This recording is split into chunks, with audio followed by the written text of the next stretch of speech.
여러분 반갑습니다. 오늘은 애굽 땅을 치다 라는 제목으로 말씀을 드리겠습니다. 예레미야 43장 11절의 말씀, 그가 와서 애굽 땅을 치고 죽일 자는 죽이고 사로잡을 자는 사로잡고 칼로 칠 자는 칼로 칠 것이라. 자, 이스라엘 백성들이 예레미야에게 와서 우리가 어떻게 해야 됩니까? 어느 길로 가야 됩니까? 어떤 선택을 해야 됩니까? 라고 하나님께 여쭤봐 달라고 이야기를 했습니다. 우리의 마음에 들든 안 들든 하나님께서 말씀하시면 그대로 하겠습니다 라고 했습니다. 그래서 예레미야는 하나님께 기도해서 갈 길을 하나님께로부터 받았습니다. 애굽으로 가지 말아야 된다.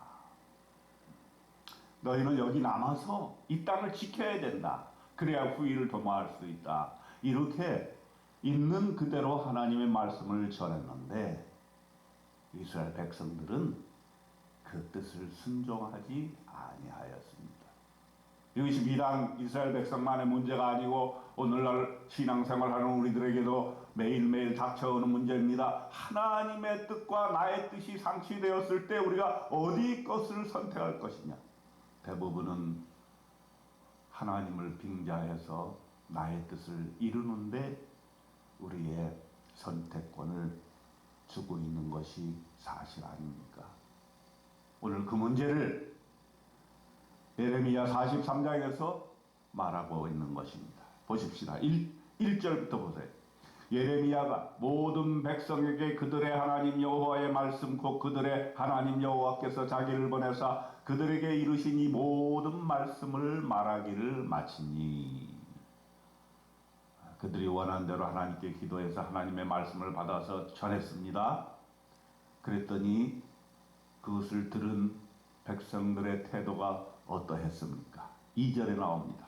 호사야의 아들 아사랴와 가레야의 아들 요하난과 모든 오만한 자가 예레미야에게 말하기를 네가 거짓을 말하는도다. 거짓말을 한다는 거예요. 우리 하나님 여호와께서 너희는 애굽에서 살려고 그리로 가지 말라고 너를 보내어 말하게 하지 아니하셨느니라. 애굽에서 살지 말고 그리로 가지 말고 여기에 남아라. 이렇게 얘기한 것이 거짓말이라고 하는 것입니다. 예레미야, 너는 아마 바룩에 의해서 영향을 받은 거야. 바룩이 너를 부추겼을 것이야 라고 얘기합니다. 3절에 나옵니다. 이는 네리야의 아들 바룩이 너를 부추겨서 우리를 대적하여 갈대아 사람의 손에 넘겨 죽이며 바벨론으로 붙잡아 가게 하려 함이라. 왜냐하면 이들의 현실이 바벨론이 임명했던 통치자를 살해하고 그 주변에 있던 바벨론인들을 살해했기 때문에 반드시 바벨론이 보복하러 내려올 것이다. 그리하면 우리는 죽을 수밖에 없으니까 애굽으로 갈 수밖에 없다 하는 그런 인간적인 심정이 있겠죠. 4절 보세요. 이에 가레야의 아들 요하난과 모든 군지관과 모든 백성이 유다 땅에 살라 하시는 여호와의 목소리를 순종하지 아니하고 유다 땅에 남아 살아야 된다라는 여호와의 말씀을 순종하지 아니하고 5절에 가레야의 아들 요하난과 모든 군지관이 유다에 남은 자 곧 쫓겨났던 여러 나라 가운데서 유다 땅에 살려 하여 돌아온 자 곧 남자와 여자와 유아와 왕의 딸들과 사령관 느부사라단이 사반의 손자 아히감의 아들 그다랴에게 맡겨둔 모든 사람과 선지자 예레미야와 네리야의 아들 바룩을 거느리고 애굽으로 내려갔는데 이것은 하나님의 뜻이 아니었던 것이에요. 애굽에 가면은 살 수 있으라고 생각했는데 천만에 애굽도 당할 수밖에 없었다라고 하는 것이죠. 판단이 너무 근시안적이고 너무 자기중심적이고 세계 정세를 파악하지 못하는 군 지휘관들 때문에 나머지 사람들이 다 희생되게 된 것입니다. 네. 이 사람들 가운데는 여러 나라에 흩어졌다가 이제 유대 땅에 살아보겠다고 결심하고 온 사람들도 있었어요. 남자, 여자, 유아, 어린아이들, 왕의 딸들, 그 나라에게 맡겨진 모든 사람들, 심지어는 예레미야까지 끌고 갔어요. 바룩도 끌고 갔어요. 군대의 힘을 동원해서 끌고 간 것이죠.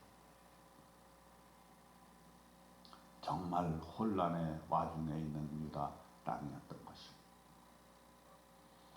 이때 하나님께서 예레미야에게 말씀하십니다. 상징의 말씀을 하십니다. 시청각적인 또 자료를 동원하죠. 8절에 나옵니다. 다바네스에서 보세요. 7절부터 봅시다. 애굽 땅에 들어가 다바네스에 이르렀으니 그들이 여호와의 목소리를 순종하지 아니하미러라. 8절에 다바네스에서 여호와의 말씀이 예레미야에게 임하여 이르시되 너는 유다 사람의 눈앞에서 네 손으로 큰 돌 여러 개를 가져다가 다바네스에 있는 바로의 궁전 대문의 벽돌로 쌓은 축대의 진흙으로 감추라. 상징적인 것을 말씀하시는데 뭐냐면은 큰 돌을 여러 개를 취해다가 바로의 궁전 앞에다가 진흙으로 감추라는 거예요. 그러면 어떻게 됩니까? 10절에 그리고 너는 그들에게 말하기를 만군의 여호와 이스라엘의 하나님께서 이와 같이 말씀하시되 보라 내가 내 종 바벨론의 느부갓네살 왕을 불러오리니 그가 그의 왕자를 내가 감추게 한 이 돌들 위에 놓고 또 그 화려한 큰 장막을 그 위에 치리라. 뭡니까? 바벨론이 애굽을 침공하게 될 것이라는 것입니다. 바로의 궁전 바로 앞에다가 큰 돌을 놓았는데 그 큰 돌 위에다가 바벨론 느부갓네살 왕, 여기서 하나님은 느부갓네살을 내 종이라고 표현하고 있습니다. 놀라운 이야기 아닙니까? 이제 하나님은 이스라엘만의 하나님이 아닌 것입니다. 전 세계의 하나님이고 역사의 주관자이시고 비록 이스라엘의 적이라 할지라도 그는 하나님의 도구가 되어서 쓰임을 받고 있는 것입니다. 11절의 결론입니다. 그가 와서 즉 느부갓네살이 와서 애굽 땅을 치고 죽일 자는 죽이고 사로잡을 자는 사로잡고 칼로 치는 자는 칼로 칠 것이라. 이스라엘 백성들이 애굽에 가면 살 것이라고 생각했고 그것은 하나님의 뜻과는 다른 것이고 자기의 뜻이었습니다. 결과는 어떻게 될 것입니까? 바벨론, 하나님께서 바벨론을 사용해서 애굽까지 치게 되는 놀라운 역사가 일어나게 되는 것입니다. 예레미야 43장을 통해서 하나님께서 오늘 우리에게 무엇을 말씀하고 계십니까? 하나님의 뜻이냐 내 뜻이냐 항상 선택의 여지가 우리 앞에 놓여 있습니다. 그럴 때 하나님의 뜻을 선택하는 자는 하나님의 종이 되는 것입니다. 내 뜻을 선택하는 자는 하나님을 순종하지 않는 자가 되는 것입니다. 여러분 오늘 하루 살 때 여러분 앞에 놓여진 하나님의 뜻과 나의 뜻 사이에서 하나님의 뜻을 선택하여 하나님의 영원한 진리의 말씀에 순종하여 오늘 하루도 주님의 종으로 살아나가시는 저와 여러분 되시기를 주님의 이름으로 축원드립니다. 아멘.